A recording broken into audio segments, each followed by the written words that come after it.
Olá, sejam todos bem-vindos ao webinário Natal Cidade Sustentável, Planejando a Cidade dos Sonhos. Esse é um seminário virtual realizado com o apoio da Fundação Verde Herbert e Daniel. É o quarto de 10 seminários que estamos realizando todas as terças e quintas-feiras, sempre às 16 horas, aqui pelo Facebook e depois disponibilizados também no YouTube. O objetivo dos seminários é tratar de temas importantes para a sustentabilidade das cidades, principalmente da cidade de Natal, levando em consideração os Objetivos de Desenvolvimento Sustentável da Agenda 2030, estabelecida pelas Nações Unidas. Nosso tema de hoje é a cocriação de uma regeneração urbana inclusiva, ou seja, realizar obras públicas e as intervenções urbanas com a participação das pessoas.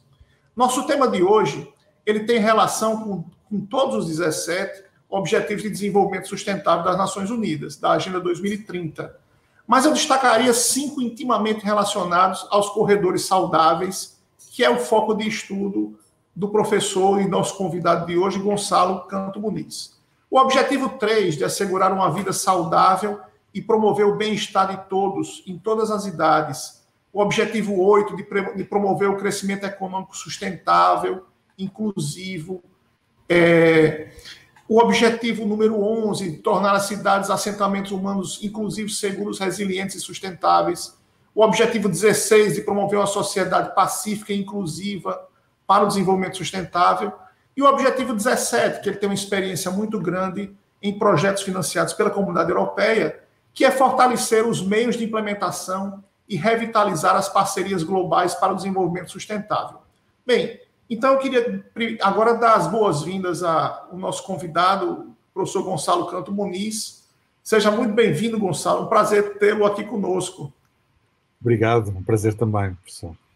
Me permita, então, que eu faça uma apresentação do seu currículo.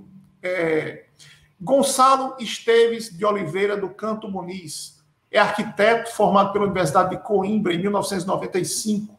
É mestre e doutor também pela Universidade de Coimbra. É pesquisador do núcleo Cidades, Cultura e Arquitetura do Centro de Estudos Sociais da Universidade de Coimbra. É professor do Departamento de Arquitetura da Faculdade de Ciência e Tecnologia da Universidade de Coimbra. Coordena o projeto europeu Urbinat, corredores saudáveis como condutores de bairros de habitação social para a cocriação de soluções sociais, ambientais e comerciais que sejam baseadas na natureza. Possui nesse projeto 28 parceiros internacionais e é um projeto financiado pelo H2020. Participa do projeto europeu Collaborative Redesign UF Schools, então financiado pela Erasmus+. É um projeto que também redesenha escolas, e a gente vai também conversar com eles um pouquinho sobre isso. Participa do projeto Ascensão da Arquitetura Portuguesa, financiado pelo FCT.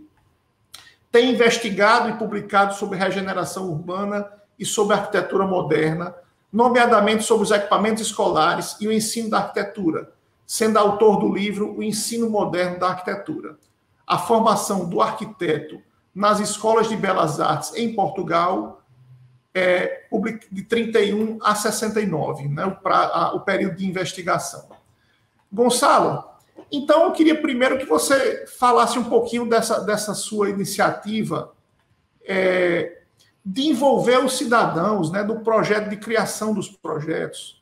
Como é que isso funciona? Então, eu acho que este é um dos grandes desafios de hoje, não é? Porque, de facto, a nossa sociedade desenvolveu-se, cada vez mais a população é uma população educada, interessada nos seus problemas urbanos e quer ter um papel na discussão da sua cidade. E, portanto, esta ideia do arquiteto como alguém que pensa sozinho a cidade, não é? Olhando para ela de cima, na cartografia, nas plantas, e decide os destinos dos cidadãos, é algo que hoje não faz sentido, não é? O que faz sentido, de facto, é nós, os técnicos, os estudiosos, estarmos atentos a um conhecimento empírico que as pessoas têm, fruto da sua experiência, do conhecimento dos lugares, e todos juntos pensarmos a cidade, pensarmos quais são os grandes desafios que a cidade tem, e nada melhor do que os cidadãos que vivem nela todos os dias, a conhecem a partir da sua vivência, não é? E conseguirmos juntos encontrar formas de pensar o futuro, não é? E aqui também é fundamental o modo como incluamos os vários cidadãos, não é? Os cidadãos são também as instituições que estão na cidade, obviamente o município, mas também as associações, as instituições sociais, que têm um papel muito ativo na cidade, têm um papel muito ativo nas suas áreas de intervenção, e de facto temos que todos juntos colaborar para um esforço comum. Ô Gonçalo, Portugal, esse conceito é novo, né? Assim, Portugal, vocês sentiam falta de uma maior participação popular nas definições das obras públicas? Sim, quer dizer, Portugal, como vocês sabem, viveu um período longo de ditadura, não é? Até 1974. E nesse período, naturalmente, os cidadãos não tinham um papel ativo na sociedade. E exatamente esse momento da Revolução de 1974, ela promove, os governos que saem dessa Revolução promovem um forte envolvimento dos cidadãos. E os próprios cidadãos o reclamam, esse direito. E há nesse período um movimento muito forte de envolvimento dos cidadãos, que depois se vai perdendo, não é? Nos anos 90, nos anos 2000, há uma espécie de afastamento dos cidadãos e que tem a ver com o enriquecimento do país, não é?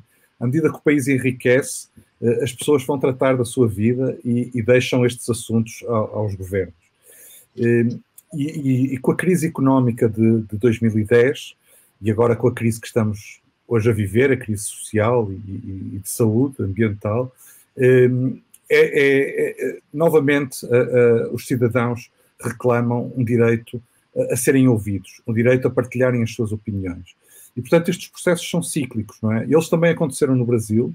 O Brasil teve um forte envolvimento dos cidadãos também nos anos 80, também nas lutas contra a ditadura. E hoje está novamente muito forte este envolvimento dos cidadãos, não é? Portanto, são períodos cíclicos e que têm normalmente a ver com o período de crise, não é? No período de crise, as pessoas envolvem-se num esforço coletivo de repensar as suas cidades e a sociedade. Perfeito. Eu vou apresentar aqui uma primeira foto que você já me mandou e me selecionou, que é todo mundo envolvido no mapeamento de um processo, de um projeto associativo, né? Como é que funciona essas oficinas que você promove para desenvolver os projetos? Isso começa desde a fase de concepção? Como é que funciona isso? Sim, portanto, este projeto onde eu estou envolvido, não é? O que nós chamamos carinhosamente de Urbinat, e que promove a construção de corredores saudáveis na cidade, ele parte do princípio em que o primeiro momento, de facto, é conhecer a sociedade onde nós vamos intervir, não é? E apresentar o projeto a essa sociedade, aos cidadãos e às instituições, é o primeiro passo para percebermos o que é necessário na cidade, o que é que estas instituições já estão a pensar, quais são os problemas que eles já identificaram, quais são os projetos que estão no terreno. Porque muitas vezes, quando nós chegamos, os municípios ou estes projetos que têm um financiamento significativo, chegam às áreas de intervenção como se fossem, como se nada existisse até ali, não é? Exato. E, portanto, o primeiro momento é um momento de mapeamento, de perceber o que é que está a acontecer, quem são as pessoas que lideram movimentos associativos, que lideram projetos, e tentar estabelecer sinergias com elas.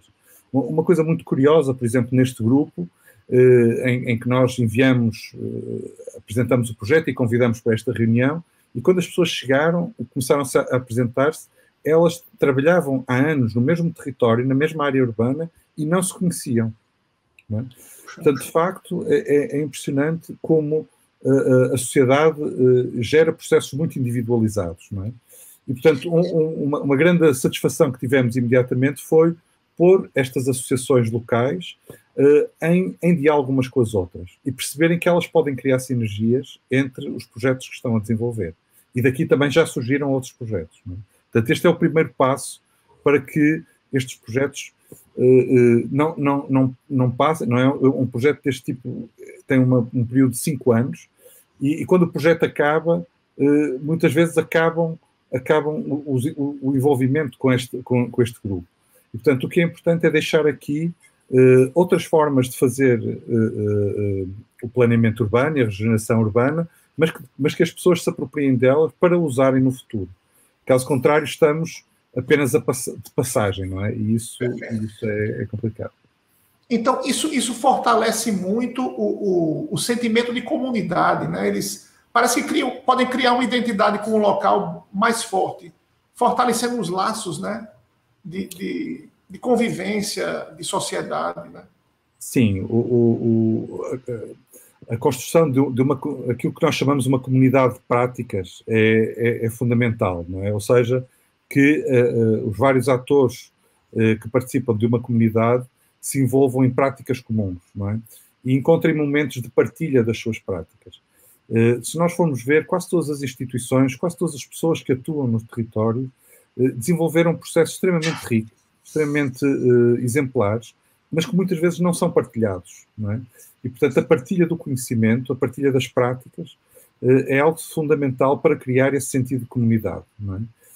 E, de facto, um aspecto extremamente importante e que está por trás de toda a intervenção urbana é a dimensão cultural. Aquilo que você trouxe muito bem da questão da identidade, não é? Quer dizer, quem somos nós que atuamos em conjunto neste território, não é? E como é que aqueles que chegam de novo se integram também numa comunidade, não é? E isso nós aprendemos muito com as comunidades mais ancestrais, não é? Que têm esse sentido muito forte e que a cidade contemporânea, de algum modo, foi afastando as pessoas, não é? E, portanto, é muito importante construir novamente esses laços de relação entre as pessoas. Perfeito. Eu vou passar aqui mais uma foto do que nós temos aqui para apresentar, que tem umas crianças envolvidas no processo, né? Como é que funciona esse esquema que você está montando aqui? É identificando os hábitos, como é que funciona esse projeto do Urbinat que você envolve aí até as crianças nessa construção? Então, como você também referiu, os Objetivos de Desenvolvimento Sustentável, não é? Eles promovem a ideia de uma sociedade inclusiva, não é? De uma cidade inclusiva, onde os atores que normalmente não têm espaço, o espaço democrático, o espaço da participação, são chamados para contribuir, não é? Portanto, nós identificamos alguns grupos sociais que normalmente não participam, não é regra, mas normalmente não participam. Um deles são as crianças, não é? Um outro grupo que nos interessa muito é o grupo das mulheres, não é? Como nós sabemos, ainda estamos longe da igualdade entre homens e mulheres, e, portanto, trazer as mulheres para este processo é fundamental. As pessoas de idade avançada, não é? Esse conhecimento fantástico que as pessoas de idade avançada têm e o tempo que têm disponível, não é? Também as pessoas com limitações, com limitações físicas, com limitações de outro tipo, que também muitas vezes não são ouvidas e muitas vezes a cidade também não é acessível para elas, não é?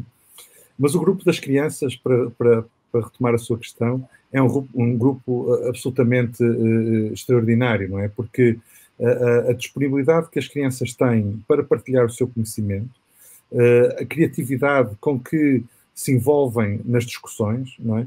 E com que geram soluções novas, não é? Que nós muitas vezes desvalorizamos, mas que está ali já um princípio de um processo que pode nos levar a processos muito inovadores, não é? E o modo como elas olham para o território, não é? Essa imagem que você passou é exatamente uma imagem em que nós pedimos às crianças, através de fotografias, mas também através de um percurso, para elas nos transmitirem as suas percepções, o modo como elas olham para o território, como o vivem, como o habitam, o que é que elas gostam, o que é que elas acham que poderia mudar, e o que é que elas fazem ali, não é? E nós ficamos aqui com um levantamento extremamente rico deste grupo, que é um grupo de grande dimensão, as crianças.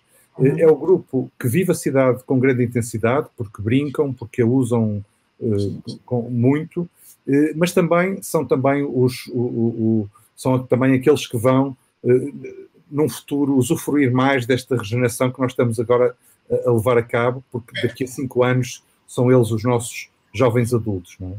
Gonçalo. Portanto, na minha opinião, um grupo que deve ser sempre incluído nos processos de regeneração urbana. Uhum. Conta um pouco para a gente o que é o projeto Urbinate, né? Como é que ele está, qual o objetivo dele, o que são esses corredores saudáveis, né? E como isso pode influir positivamente na vida das comunidades, dos bairros, né?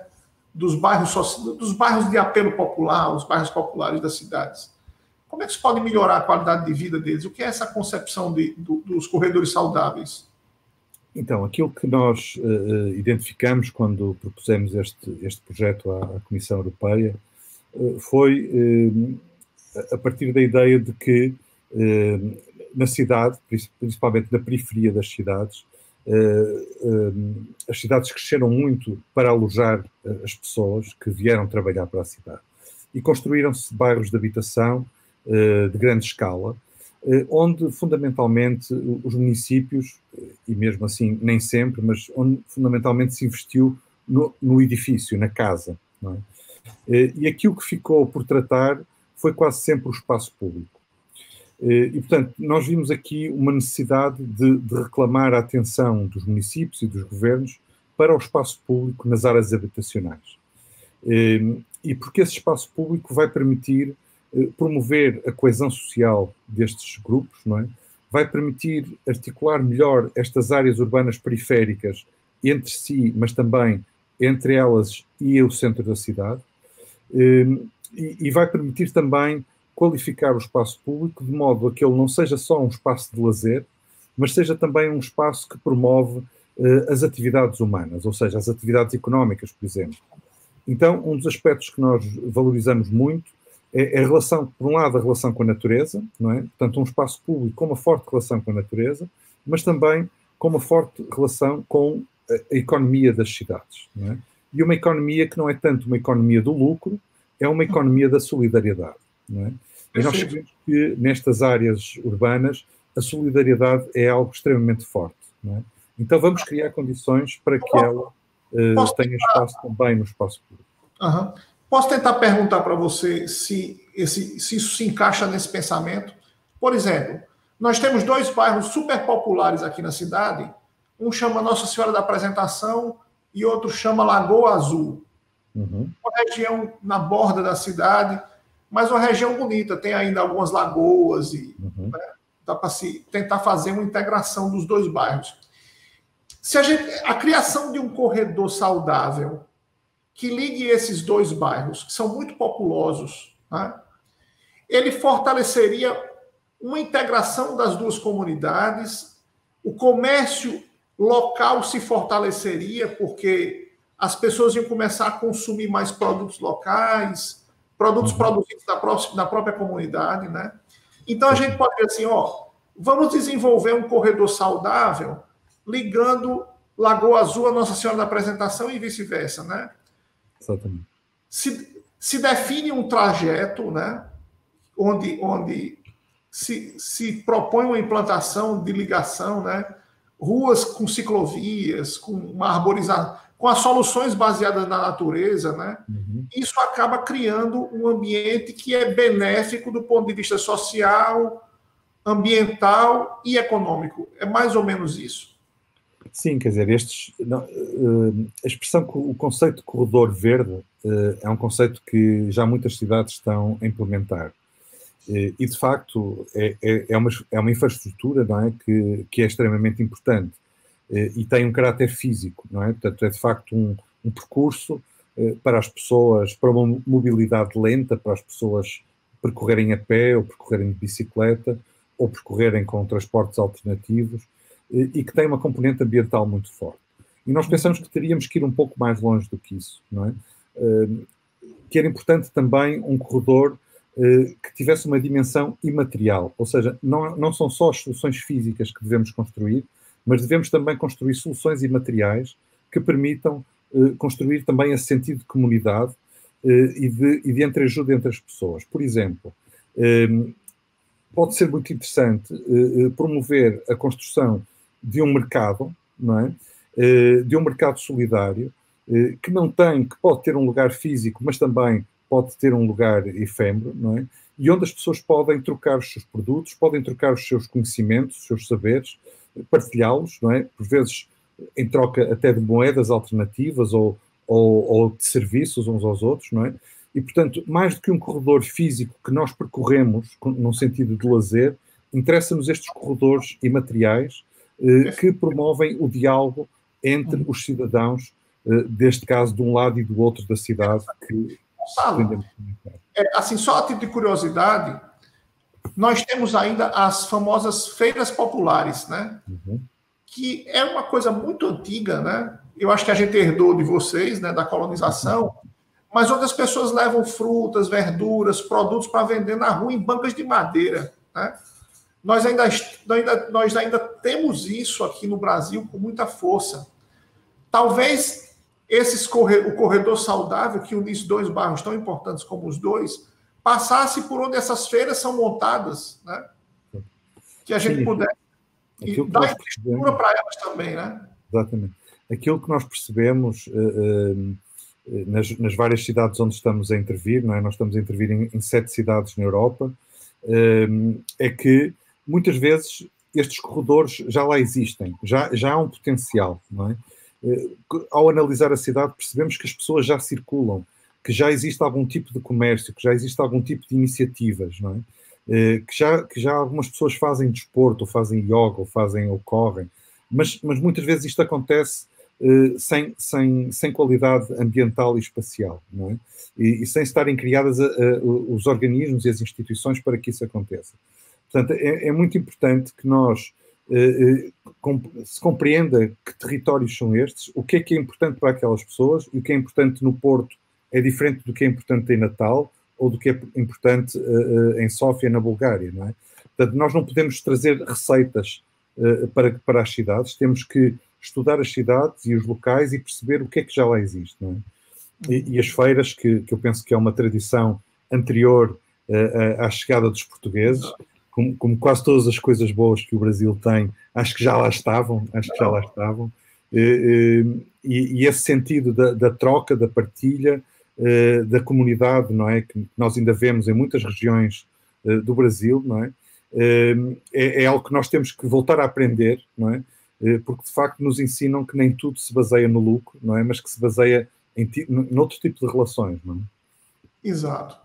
Então eu vou mostrar mais uma foto que mostra você envolvendo a comunidade para refletir um pouco sobre a cidade, né? Uhum.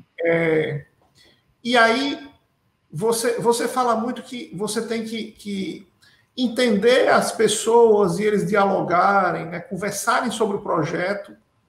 E aí você tem mais um pedacinho do seu projeto Urbinate.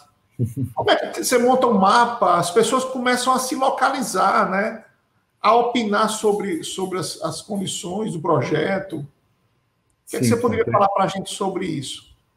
Sim, portanto, nós vamos envolvendo diversos grupos, não é? Portanto, começamos com as associações, depois com as escolas, e depois montamos um evento público, não é? Num jardim da cidade, e montamos e convidamos várias associações, nós vemos aqui do lado esquerdo em cima, a virem trazer os seus produtos. Portanto, um dos aspectos que nós criamos foi um mercado para que não sermos só nós, projeto, a apresentar-nos à cidade, mas serem também as instituições da cidade a apresentarem-se uns aos outros. Portanto, convidamos um clube de karaté para vir fazer uma pequena performance, portanto, isto transformou não no evento do projeto Urbinate, mas num evento coletivo da comunidade, onde nós participamos como outros participam. E depois, naturalmente, fomos, através de jogos, não é? Envolvendo os cidadãos nos temas que nós gostaríamos de discutir, não é? E todos estes temas foram também trabalhados com outros grupos, não é? Portanto, a preparação do evento é feita ela também com cidadãos. E, por exemplo, este jogo, que é o conhecido Jogo da Glória, é um jogo para discutir as soluções baseadas na natureza, não é?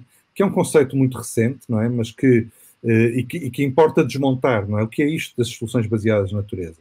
Então, nós tínhamos imagens e cada vez que o dado calhava num destas soluções, as pessoas falavam sobre os espaços nas cidades que conheciam com uma forte relação com a natureza, não é? E, portanto, através do jogo nós vamos envolvendo crianças, adultos, idosos e vamos recolhendo informação para o nosso corredor. Como diz muito bem, o corredor vai-se construindo neste diálogo. Uma coisa que é muito importante é quem está a gerir o planeamento da cidade perceber que este é um processo lento. É um processo que precisa de tempo para ser trabalhado com os cidadãos. Não é? Os cidadãos não têm disponibilidade diária, não é? Portanto, é muito importante nós termos tempo para discutir os assuntos, partilhar, encontrar formas de relacionamento e irmos construindo estes laços de entendimento de uma forma lenta, mas sólida. Não é? Perfeito. E aí, esse projeto, na verdade, ele tem quando ele é bem pensado para a comunidade aceita o projeto e consegue implantar com menos dificuldade, né? E é um projeto mais duradouro para a sociedade do que essa obra pública que vem empurrada de cima para baixo, né? Sim, a questão da apropriação é uma questão fundamental, não é? Quer dizer, muitas vezes nós vemos as pessoas a reagirem a determinados projetos, não é? Inclusivamente não há uma manutenção, não há um cuidado, não é? Porque não se identificam com esse projeto que chegou de cima para baixo, não é? E, portanto, a grande transformação no modo de governar a cidade é nós, de facto, apoiarmos os processos que nascem de baixo para cima, que nascem a partir das comunidades, que nascem por iniciativa das comunidades, ou em que elas são envolvidas e que trazem as suas próprias ideias, os seus próprios projetos, não é? E desse modo nós vamos estar a dar resposta às necessidades concretas, não é? Esse é um dos conceitos das cidades inclusivas, é que de facto elas respondem às necessidades das pessoas e não às necessidades do poder político ou do poder económico. Então, pelo que eu deu a entender, as pessoas olham o mapa, definem praticamente o traçado do corredor, né? Olha, então passar o corredor tem que passar no mercado, o corredor tem que passar na feira livre, o corredor pode passar no posto de saúde, pode passar no terminal de ônibus, né? Para que as pessoas possam acessá-lo com mais frequência, passa na rua que tem um pequeno comércio. E aí você parece que, pela foto que eu vi, você leva as pessoas para percorrerem o corredor, né? Para fazer o planejamento, elas andam, que eu vou mostrar aqui a próxima foto, elas andam pelo corredor para sentir um pouco, talvez, como ficará o percurso, como é que funciona essa fase? Então, nós, antes de fazer o percurso, nós reunimos com as pessoas, não é? Convidamos as pessoas para vir a uma reunião e propomos quais são as metodologias que elas querem usar, não é? Portanto, não somos nós que impomos essas metodologias.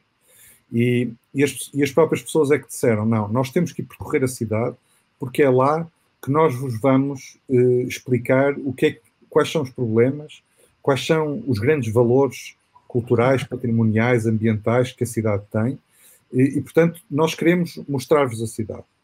E nós, então, dizemos, então vocês digam qual é o percurso, não é?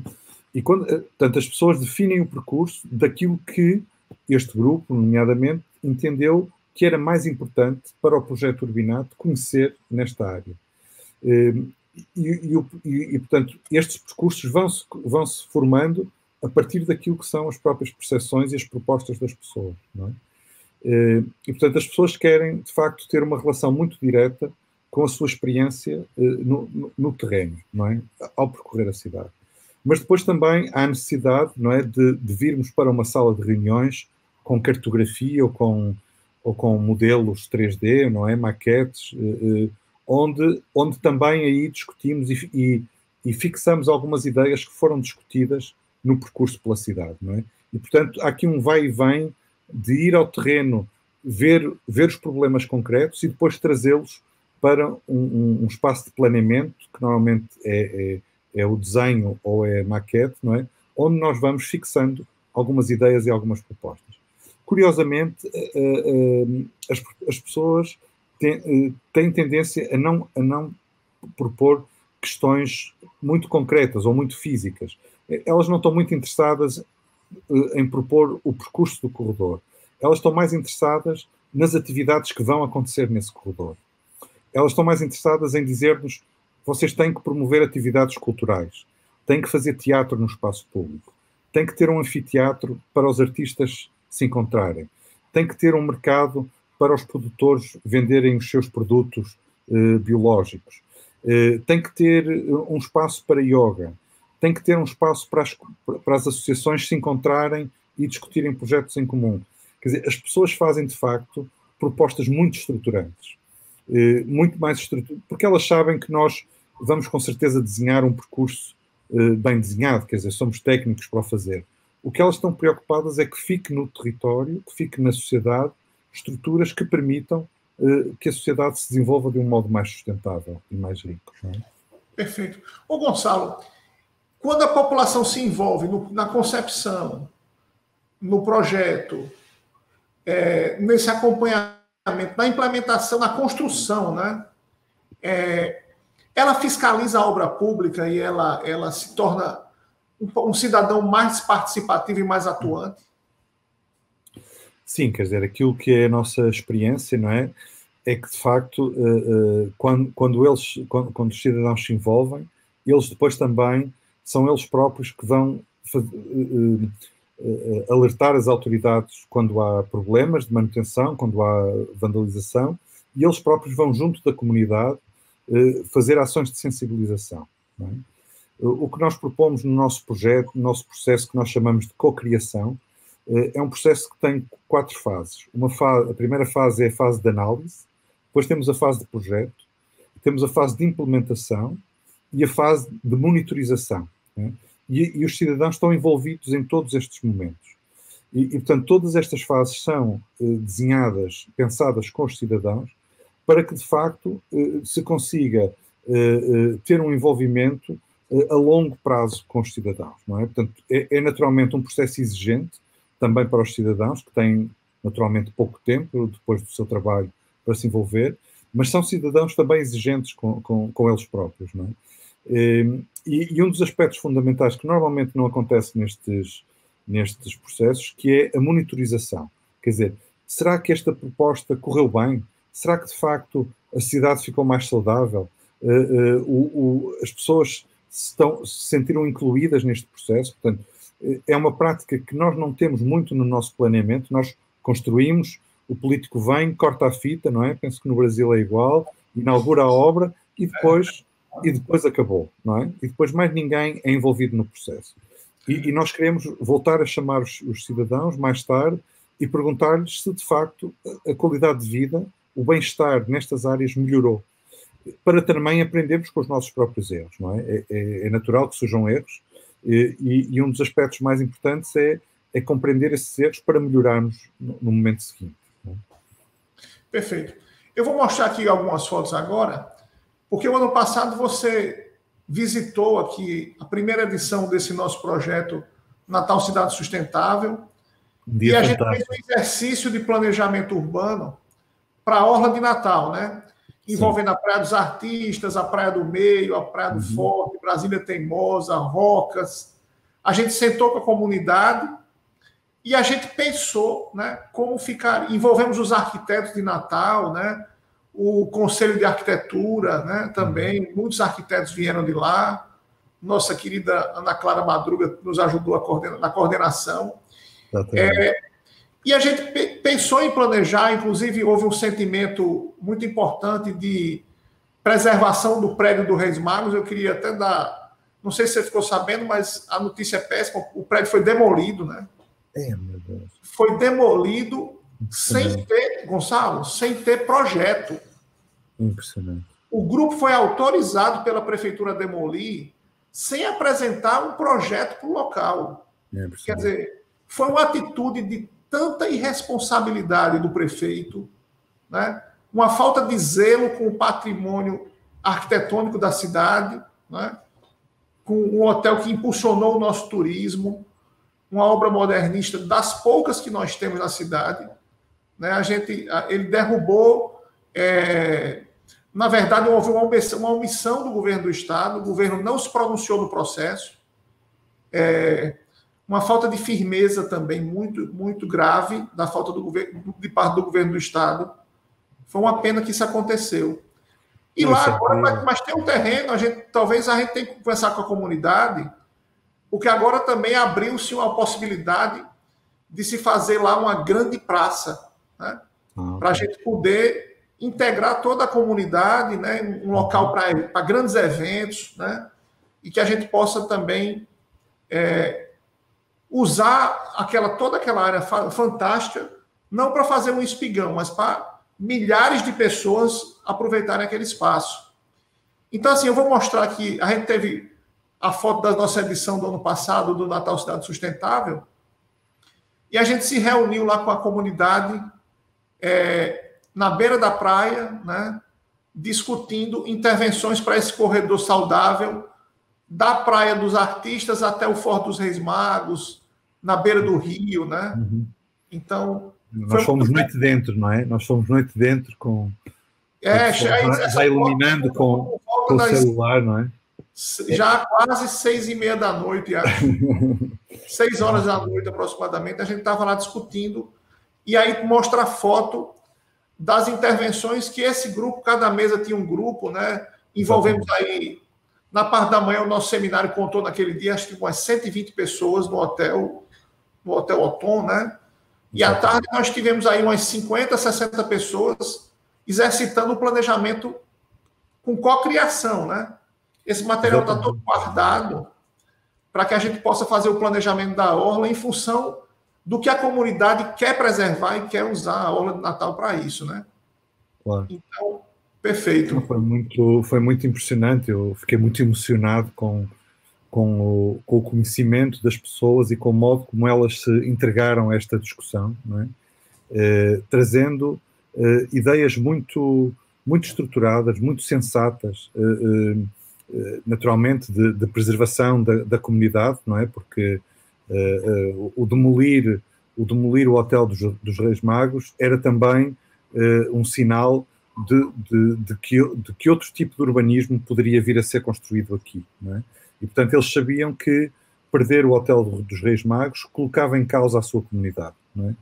E, portanto, o Hotel dos Reis Magos era a grande referência, e é muito interessante que, em Portugal, lembro-me de discutir o problema do Hotel dos Reis Magos nas aulas de doutoramento aqui na Universidade de Coimbra, quer dizer, é uma referência arquitetónica que nós discutimos aqui também, o modo, a presença a arquitetura do hotel e as hipóteses de reabilitação, mas o que mais me impressionou foi o modo como a comunidade em volta do Hotel dos Reis Magos o defendeu, tanto do ponto de vista arquitetónico, como do ponto de vista cultural, como do ponto de vista social, não é? Quer dizer, aquele hotel que foi construído para o turismo, portanto, não foi construído para esta população, tinha da parte da população um grande carinho. Havia, imagino que ainda haja, uma grande saudade dos tempos de funcionamento do hotel, onde eles próprios também participaram, muitas vezes trabalhando lá, gerações de famílias que trabalharam lá, e eles diziam, este hotel tem que ficar. Lembro-me, por exemplo, de uma pessoa que propunha transformar o hotel num centro de saúde, numa proposta extremamente lógica, não é? Porque toda a estrutura de um hotel é muito próxima da estrutura de um hospital, e aquele cidadão que não era um técnico tinha esta noção muito clara, não é? De que aquilo poderia ser transformado noutros equipamentos para a comunidade, não é? Portanto, eles viam o hotel como pertencendo à comunidade. E isso foi muito interessante, perceber a importância dos valores patrimoniais construídos, a importância da orla, não é? Lembro-me de um cidadão que dizia, vamos reabilitar a orla, mas vamos manter aqui toda a comunidade tem que ficar, não é? E portanto, outro aspecto que eles reclamavam, a necessidade de espaços públicos, e portanto fico contente que se perdermos o hotel, mas ganharmos um espaço público, era também uma reivindicação dos cidadãos, não é? E portanto, vamos de facto ouvi-los, porque eles, como eu dizia no início, conhecem todo este território que vai da Praia dos Artistas ao Forte melhor do que ninguém, não é? Conhecem o problema das infraestruturas, o problema que a ponte criou, não é? É muito interessante o modo como eles falavam nos problemas que a ponte criou e o que é que se poderia e o que é preciso fazer para que aquela ponte seja mais integrada, não é? Um aspecto que eles falavam muito importante era a relação com o rio, não é? Um rio completamente subaproveitado do ponto de vista da cidade, não é? Um rio maravilhoso e a cidade está de costas para esse rio, não é? E, portanto, há ali uma inteligência que é preciso de facto canalizar para pensarmos a cidade do futuro, não é? Perfeito. Bom, Gonçalo, o Urbinate você já é uma proposta que você começou com poucas cidades, mas que você hoje tem algumas cidades que são observadoras do projeto, né? Sim. Então, como é que está o Urbinate hoje em termos de alcance no mundo? Você está desenvolvendo no estado do Porto, parece, Nantes, né? E Sófia, né? Quais são as cidades que estavam originalmente? Quais se integraram? Como é que está isso hoje? Será que Natal não poderia fazer parte do seu projeto a partir de 2021, né? Esse é o nosso sonho, não é? Meu e o do Carlos Alberto, não é? Nós de facto começamos num contexto europeu, não é? Com este projeto financiado pela Comissão Europeia, mas a Comissão Europeia exigia que nós envolvêssemos outras cidades do mundo para aprendermos com essas cidades também, não é? Quer dizer, há um conhecimento nas cidades fora da Europa com o qual nós queremos aprender e obviamente que também queremos aprender com as cidades brasileiras, nomeadamente com Natal, e partilhar aquilo que nós também estamos a desenvolver para perceber se aquilo que estamos a desenvolver na Europa se faz sentido noutras cidades, se tem que ser adaptado, se pode ser transformado, não é? E de facto para que o conhecimento seja um conhecimento global. E portanto nós estamos a trabalhar com cidades na China. Nós começamos com a cidade de Shenyang, uma grande cidade no norte da China. Hoje também temos Macau e temos também Hefei, outra cidade grande chinesa. Temos cidades no Médio Oriente, a cidade no Irão, a cidade de Khorramabad, uma cidade histórica do Irão. Temos cidades em Omã e obviamente que o Brasil, por todas as razões, nos interessa muito incluir nesta comunidade alargada de cidades para podermos trocar entre nós experiências de reabilitação urbana e eu penso que nesta área da participação cidadã os exemplos brasileiros são absolutamente fantásticos. Há iniciativas muito, muito ricas, muito bem desenvolvidas em várias cidades e portanto temos que aprender todos uns com os outros, não é? Esse é o grande objetivo. Uhum. Eu tenho uma foto aqui que é você mostrando, participando de uma oficina no Irã, né? Exatamente, no Irã. Assim, as soluções baseadas na natureza, elas se adequam a qualquer lugar do planeta, né? Sim, quer dizer, na verdade hoje é o grande tema da atualidade, não é? Como é que nós trazemos a natureza para dentro da cidade, não é? As nossas cidades foram construídas muito contra a natureza, não é? Violando a natureza, digamos assim, e isso não é uma experiência de Portugal, nem é uma experiência do Brasil, é uma experiência de todo o mundo, não é? E cada vez há uma maior consciência, felizmente, da parte das cidades e dos seus governantes, das suas instituições, de que é preciso haver um processo de inversão, não é? A questão é que muitas vezes o planeamento é feito por cópia, não é? Portanto, os nossos dirigentes circulam de cidade em cidade, veem o que as outras cidades fizeram e trazem para cá, para a sua cidade, um modelo copiado que muitas vezes não se adequa a essa cidade. E, portanto, este esforço de compreender aquele território do ponto de vista humano, do ponto de vista da natureza, do ponto de vista das relações económicas, até do ponto de vista dos modelos de participação, quer dizer, fazer participação em Portugal ou no Brasil ou na China são coisas diferentes, portanto, não podemos levar as mesmas metodologias de um lado para o outro. E aqui no Irão foi muito interessante ver também as mulheres iranianas a tomarem o palco e a reivindicarem o seu lugar na discussão e na apresentação do projeto que desenvolvemos com elas, um pouco no modelo que fizemos também no Natal, e aprendermos também muito sobre a cultura iraniana e sobre o modo como eles desenvolvem soluções baseadas na natureza já há muitos séculos, não é? Por exemplo, uma solução muito interessante que hoje as cidades estão a fazer, que são as coberturas verdes, não é? É uma tradição do Irão ocupar as coberturas das suas casas para ter gado, para plantar árvores de fruto, para ter ervas, especiarias, não é? E, portanto, nós encontramos ali aquilo que nós achamos que é inovador numa cidade como Paris ou Londres, no Irão acontece há milhares de anos, não é? E, portanto, não são eles que têm que aprender com a Europa, somos nós que temos que aprender com eles. Né? No Marrocos existe uma coisa parecida, né? Eles usam a parte de cima como oficinas de tecelagem, de tingimento de objetos, né? De tecidos para tapetes, né? Exatamente. Quer dizer, eles também têm muito a ensinar para a gente, né? O Irã também, apesar da situação de embargo econômico, eu me surpreendi com as condições que eu vi de moradia em algumas cidades.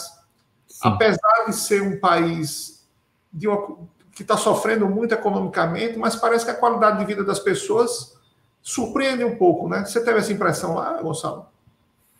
Sim, quer dizer, claro que há uma grande diferença entre as grandes cidades, não é? Onde nós, como turistas, visitamos e aquilo que está por trás das grandes cidades, não é? Muitas vezes não temos acesso. Mas sim, quer dizer, vê-se que há uma sociedade muito envolvida, não é? Há um grande sentido de comunidade e isso é extremamente importante. E é de facto, quer dizer, muitas vezes estes embargos são também uma forma de criar um sentido de colaboração muito forte entre as pessoas e as instituições, não é?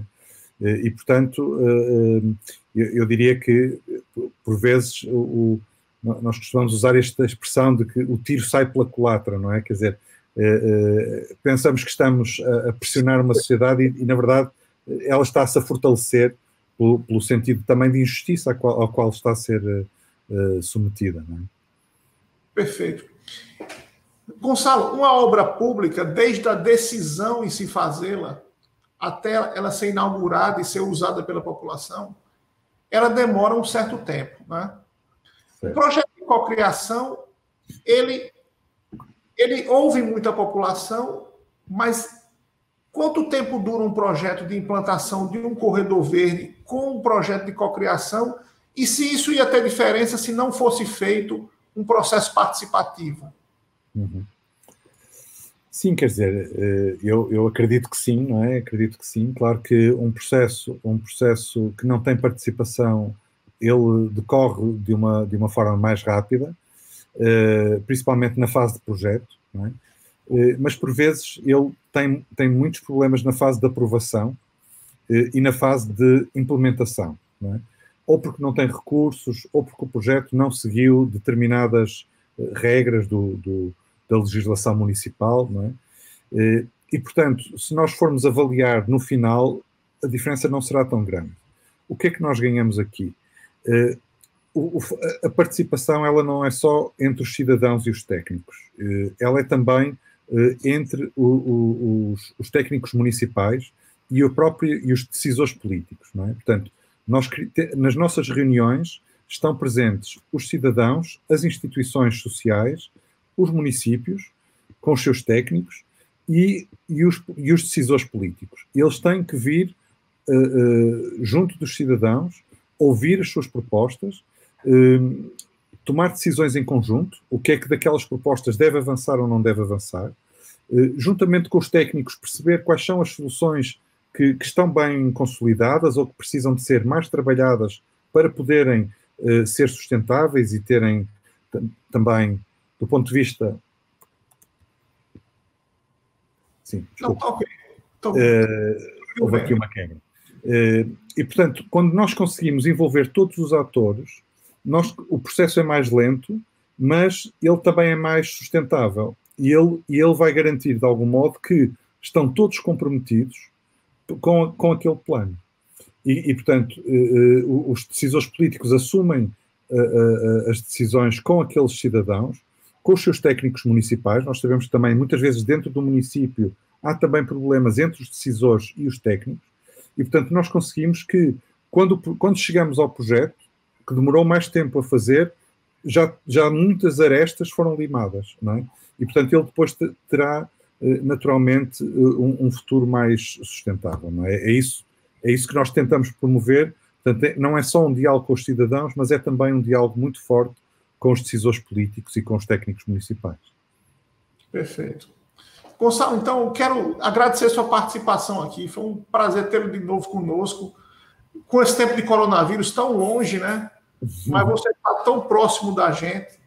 Espero que a gente possa desenvolver grandes ideias e grandes projetos para Natal no futuro. Você é uma pessoa valorosa, tem muito a ensinar, vai deixar um legado aí para a gente. Não, muito obrigado. Você está em todos os continentes do mundo e sua obra vai ficar, né, com essa ideia sobre os corredores saudáveis. Inclusive, na edição passada do seminário, na terça-feira, a nossa entrevistada, a professora Cecília Polacco-Herzog, falou muito bem de você depois, disse que lhe conhecia quando eu apresentei que esse seminário, você estaria aqui hoje. Ela disse que ele conheceu em Brasília também no seminário sobre soluções baseadas na natureza, né? Exatamente. Não, fico muito contente que a Cecília tenha também vindo, não é, a este palco, que é um palco muito rico, porque é um palco para discutir ideias, para discutir o futuro, para discutir as nossas cidades. E de facto, a experiência que tenho tido em Natal com vocês, com muitos amigos que temos em comum, tem sido muito enriquecedora e aprendo sempre muito aí. Portanto, hoje você fez-me sentir novamente mais perto dos nossos amigos e, portanto, muito obrigado e desejo tudo de bom para Natal e esperemos atravessar este período difícil, mas penso que juntos também vamos sair daqui mais empoderados para de facto pensarmos a nossa cidade de uma forma mais inclusiva, mais saudável, mais sustentável. Então agora eu vou lhe fazer uma última pergunta antes de encerrar. Nós vamos mudar, você como arquiteto, como urbanista, como pesquisador, nós vamos mudar a maneira de viver nas cidades para que a gente se proteja mais de novas pandemias no futuro? Eu espero que sim, não é? Essa é a grande esperança, não é? Que os grandes momentos de crise que são dramáticos e muitas vezes são profundamente dramáticos porque perdemos amigos e familiares, não é? Como está a acontecer. Mas de facto nós aprendemos que o ambiente reagiu muito bem a esta pandemia, não é? Quer dizer, o desacelerar da nossa atividade humana, este esvaziamento das cidades e das atividades, permitiu que o ambiente florescesse, não é? Que a biodiversidade aumentasse. E, portanto, foi um sinal claro de que é possível, de facto, encontrar soluções para nós termos um ambiente melhor e para nós termos as cidades melhor. Portanto, vimos também que as nossas casas têm uma grande dificuldade de dar resposta a uma necessidade como foi a da pandemia, de ficarmos fechados em casa. Muita gente sofreu muito neste período por estar em espaços tão limitados, sem privacidade, sem capacidade de fazer teletrabalho, não é? Que parece muito fácil para muitos, mas que é muito difícil para outros.